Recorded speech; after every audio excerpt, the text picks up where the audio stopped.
So here's another look at a classic title. I've kind of made a point to go through when I get unpunched copies of old games. I like to do an unboxing video of them just because, everybody does unboxing videos of new releases because that stuff's showing up in the mail for people all the time. But these games are all games that were made back in an era when there was no YouTube. Nobody was doing unboxing videos because there was no way to share them. You'd just have a stack of VHS tapes or something on your shelf of your unboxing videos. So in an effort to kind of put some of those games, the history of some of those games on camera, I try and make a point to do unboxings when I'm fortunate enough to pick up copies of unpunched classic games. So that's what I'm doing here with Magic Realm. This is one that I came across, kind of a deal that ended up. Initially, I had bid on it, and I believe this was a Board Game Geek auction, and I had bid on this, I think for $80, thinking unpunched Magic Realm, somebody's gonna pay $100 or more for that probably. So I did a lowball bid just for the hell of it, and didn't expect anything to come of it. And sure enough, it got outbid and ended up selling to somebody else.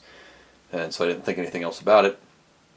Then I got a geek mail from the guy running the auction who said that his winning bidder had backed out. In fact, I think two people had outbid me and both backed out.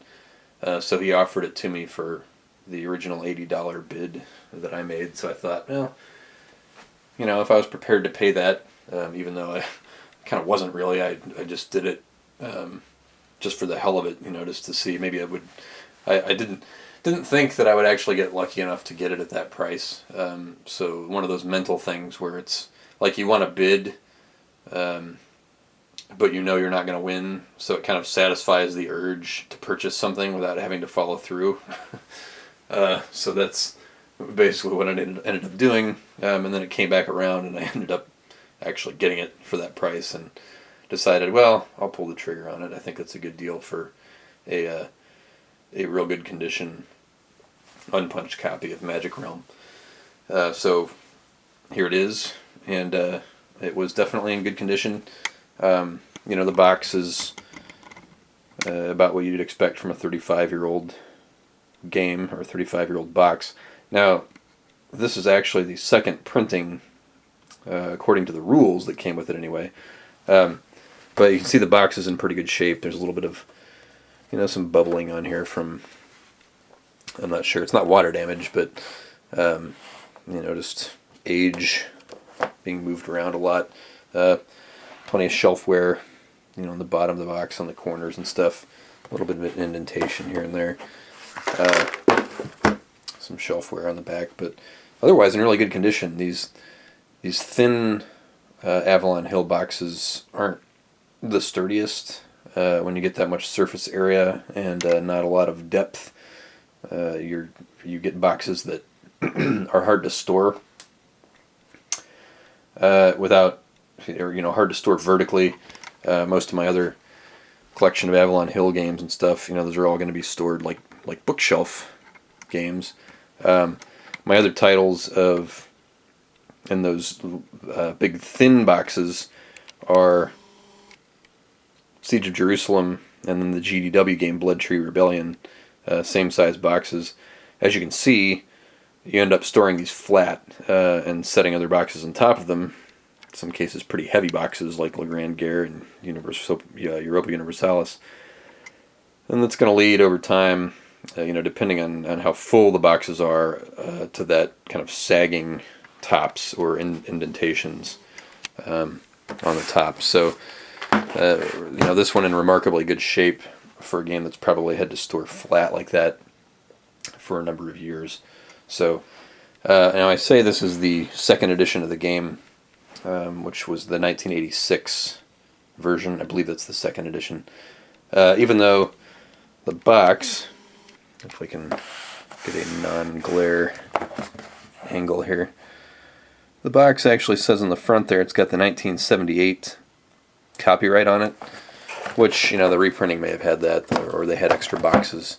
But then weirdly, on the back, it says 1979. So that made me wonder, I wonder if I got like a parts assembled version or copy of this, where somebody took parts from multiple games and put them together, because we'll open up the box here. Once we look then at the rules, those are the second edition rules, which have a copyright of 1986 on them. So that was when the second edition was made, and I haven't looked at the counter sheets to see if those have copyrights on them. Sometimes they do, sometimes they don't.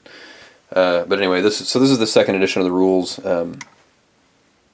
which people still look at as fairly difficult. It has the game had a notoriously difficult rulebook to get through, and so I've not actually read through the rules. I've read a little bit, and it didn't seem like the writing of the rules did not seem particularly bad to me, but it's the organization of the rules that I guess give people a lot of problems, because it starts with one of those things where, like, how here's the basic rules, then there's advanced rules, and I think it goes through like, yeah, encounter based rules, so like you sort of play your way through the rules.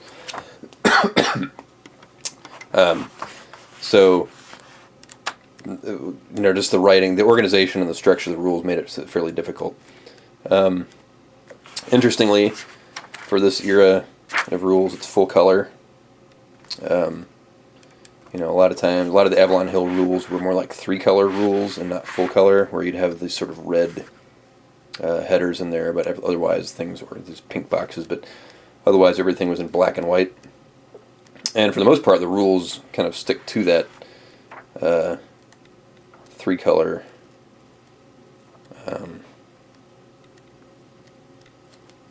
range. Maybe just the front and back pages that are in full color.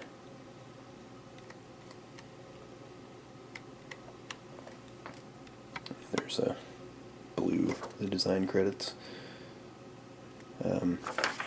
So interesting that they have one page in there that's actually full color. But it is a pretty massive rulebook. As you can see, there's 80 pages there. And it's not like, there's huge pages of designer's notes and stuff. But it is a pretty massive game. So, 80 pages of rules for something that's kind of essentially a tabletop version of a role-playing game. To be expected, I guess. And one thing I did when I got the game, I printed out this parts checklist off of Board Game Geek, which lists all of the different counters and map pieces and monsters and stuff. So I went through and did an inventory of it. You've got the player cards here, which are in this era. Cards in this era came in sheets that you would have to punch out. Let's see if I can do this.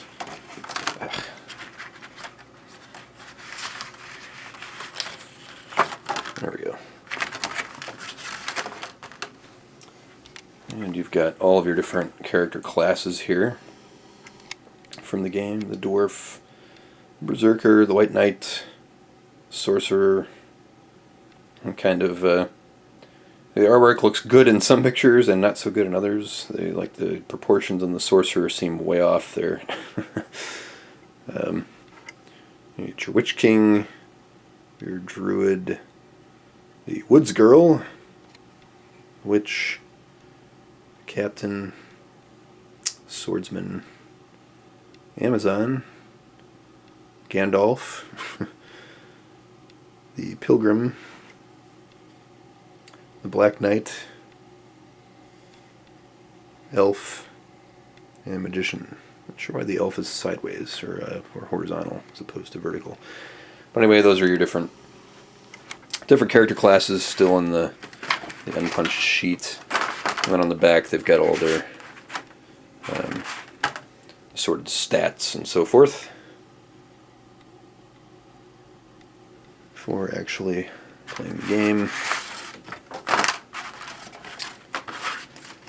One of the nice things about Magic Realm is that there's a lot of support on Board Game Geek for it. So it's sort of cult status. Means there's a lot of printable resources for it. Here we go. There's some dice in here. Who knows if those are the original dice or not. Got the major counters, which is like a lot of counter sheets of this era. They're sort of extra wide and they have this fold in them. Oops. Almost punched one out there. Eventually I will punch this out. I've left it unpunched since I got it because it is a rare thing. It's one of those few instances where I actually hesitated before punching it out. I punch out all my games because I intend to play all of them. I don't just collect just to have games on my shelf. I do enjoy the collecting aspect of collecting games because I actually enjoy looking at them on my shelves. That's one of the things that I'm doing with Victory games, actually collecting all of the Victory games, war game titles. Don't have them all yet, close, but not quite. But I do enjoy that aspect, but I don't collect them just to have them and leave them unpunched or in shrink wrap. You know, you see some people that have game collections where they've got games on their shelves still in shrink wrap. I bust all mine out, go through the contents, punch them with the intent to play them. So this will get punched eventually, but it was one of those instances where I did actually hesitate and think, you know, this is such a historic game, and I do kind of have this feeling with every classic game that I end up getting in an unpunched version, that when I punch it out, these are games that are never going to be reprinted again. They're only going to be in this state once. It's sort of like classic car collecting. You know, a car, once you start refinishing or refurbishing a classic car, it's no longer original. The parts and stuff are no longer original. The integrity of it is no longer original. And I kind of feel that way sometimes about board games too, or war games where you know, for these companies that have gone out of business, the games will never be printed again.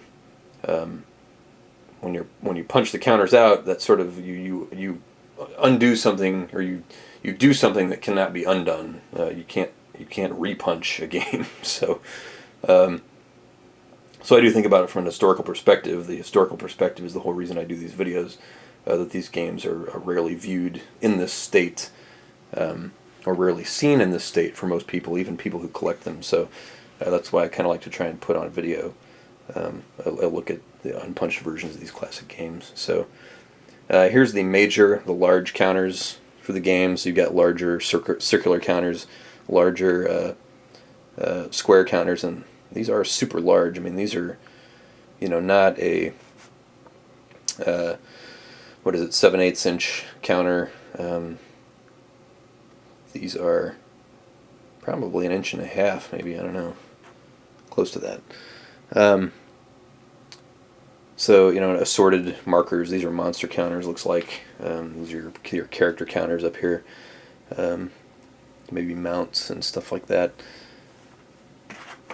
So that's a look at the major counters. They are double-sided.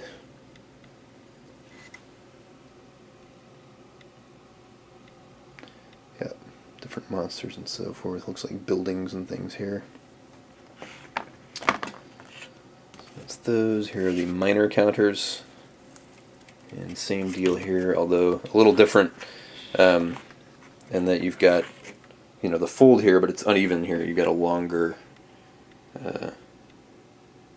top piece here, which looks like all half-inch counters, and then a lower section that has looks like 1 inch square counters, which are, again, looks like more monsters or enemies and stuff to encounter.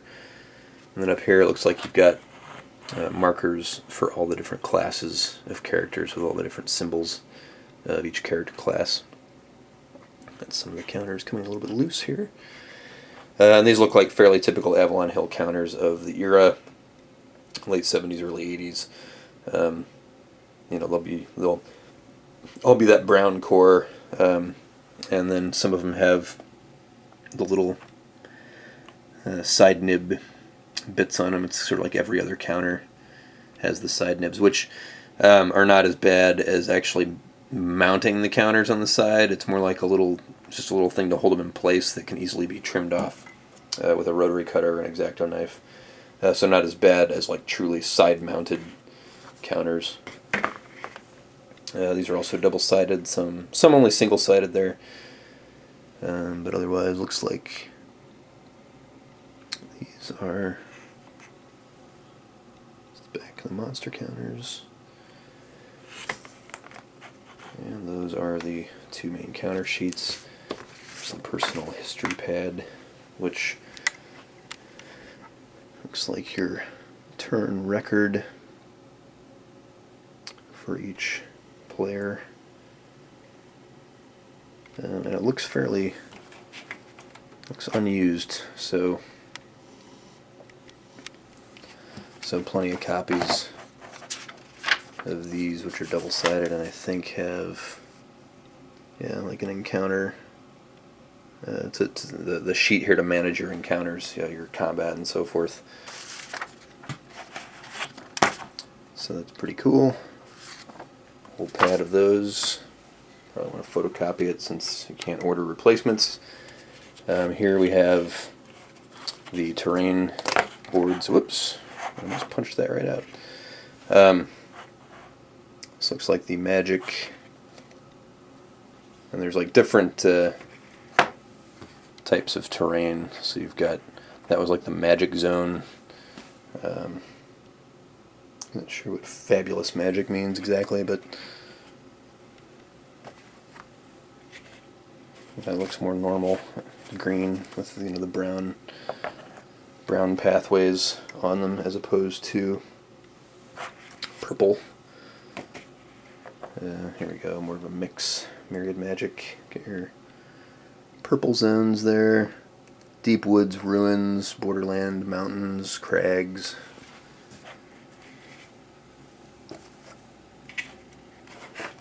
Elf magic. Really just looks like fall colors. Again, there, pine woods, maple woods, different types of trees.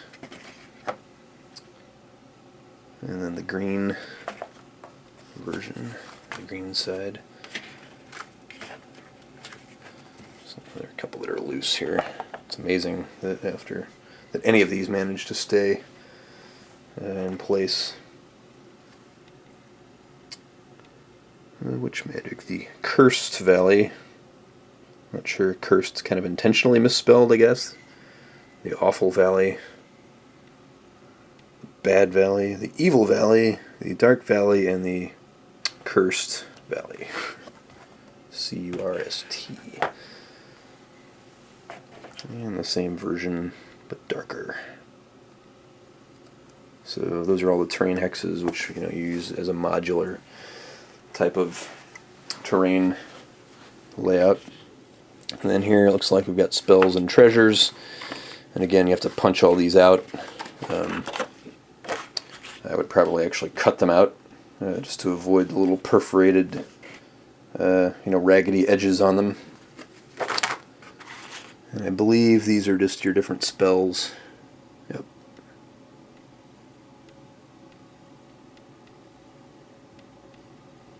Dragon Essence.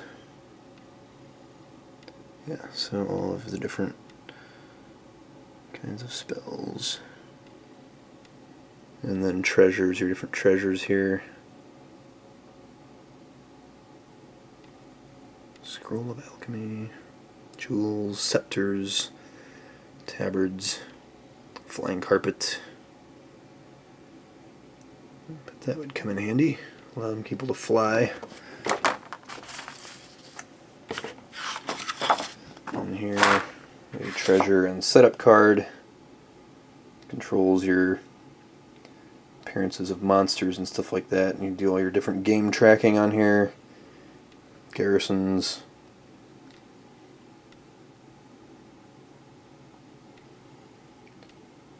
And treasures and so forth. All that stuff. Nothing on the back. And then surveys, order form, in case you want to order some classic Avalon Hill games. And that is it. There's no map to lay out with this one, like most of my games, because the terrain is all the modular tiles, and they're all still punched. So there we have a look at a true Avalon Hill classic, and one of the rare Avalon Hill games to be in the flat box. Seems like most of their older games had the flat box, stuff from the 70s. I think of something like Africa Corps. Was it Stalingrad? Maybe it was another one of their games that had the big box. Some of their old classic war games and stuff, Tactics, that came in the big flat box. But most of those came out in the 70s. By the 80s, I think they'd pretty well settled into the bookshelf style or bookcase style games. They call them bookcase games. Not many had, there weren't many games of different sizes. A rare exception being Legend of Robin Hood there, which is a reprint from another game company, but Avalon Hill printed it, or reprinted it, in a much tinier box. On zoom here, you can see how tiny the Robin Hood box is compared to the regular bookcase style games. So 3 different sizes there. By the 80s, most of them were in that bookcase style. The rare exception, or one of the exceptions, being Siege of Jerusalem, which came in the big flat box. Largely, I think, because the map was a non-standard size map, and rare for Avalon Hill at the time was not mounted. But I think Siege of Jerusalem came out in like 88 or 89, and Avalon Hill was kind of, winding down.